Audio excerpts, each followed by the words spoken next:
Peter sat in the dim glow of his office, staring at his monitor as if sheer will could force the data to make sense.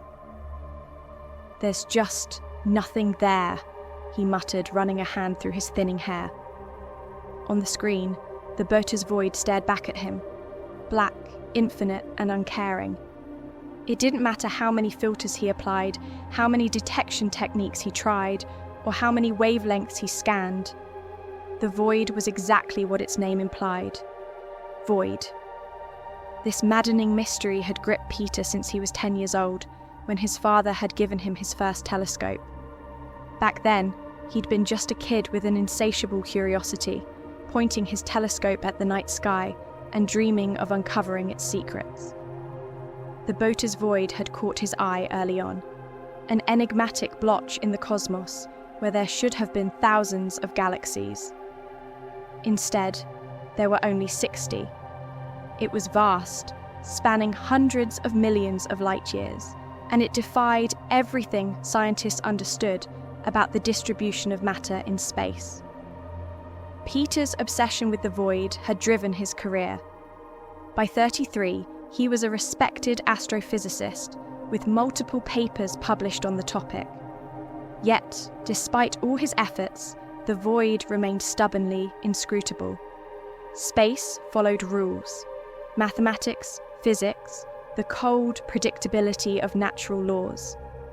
The Boötes Void broke those rules, and Peter was determined to find out why. Years passed, and Peter's research stagnated. Funding for the void was scarce. There were no immediate practical applications for the study of nothingness.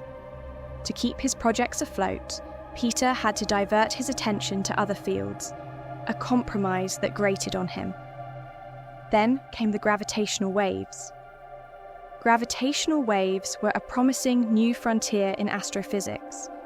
Predicted by Einstein and confirmed by the Laser Interferometer Gravitational Wave Observatory, LIGO, they were ripples in spacetime caused by colossal cosmic events.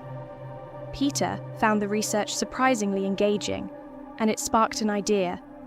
If the technology could detect gravitational waves, perhaps it could also detect and map dark matter, the elusive substance that made up most of the universe's mass, but remained invisible. Peter threw himself into the project, lobbying for funding to design a satellite-based, multi-angle gravitational wave detector. After 2 grueling years, the detector was ready. Compact, sophisticated, and far beyond anything LIGO could achieve, it was launched into a halo orbit around Earth. When the first tests exceeded expectations, Peter finally saw his chance to revisit the void. One cold, quiet night, Peter directed the satellite's sensors toward the Boötes Void. The data streamed in, raw and unprocessed. Peter spent hours stitching and stacking the images, his heart pounding with anticipation. Finally, he opened the visualized file. At first, he thought the data was corrupted. The void wasn't empty. On his screen, complex patterns emerged, intricate as snowflakes, but vast beyond comprehension.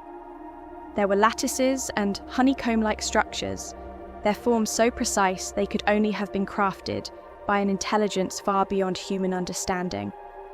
And at the heart of the void, Peter saw something that made his blood run cold: a Dyson sphere. The structure was unmistakable, an immense shell built to harvest energy from a star. But this was no ordinary Dyson sphere. Its composition suggested the use of dark matter, a feat that should have been impossible. The implications hit Peter like a freight train. The Boötes Void wasn't empty. It was teeming with constructs built by a civilization so advanced it had reshaped the fabric of reality itself. The enormity of the discovery overwhelmed him. He staggered back from his desk, his mind racing. If they could manipulate dark matter, what else could they do? And why had they hollowed out the void? The answer came unbidden, chilling in its simplicity. They had consumed the visible matter, converting it into energy, leaving only their dark creations behind. Peter stared out the window, his breath fogging the glass. The night sky seemed suddenly alien, its familiar constellations hiding secrets he could scarcely fathom. The Boötes Void was no anomaly. It was a warning. For the first time in his life, Peter felt truly insignificant. Mankind wasn't alone in the universe, and they certainly weren't the apex predator.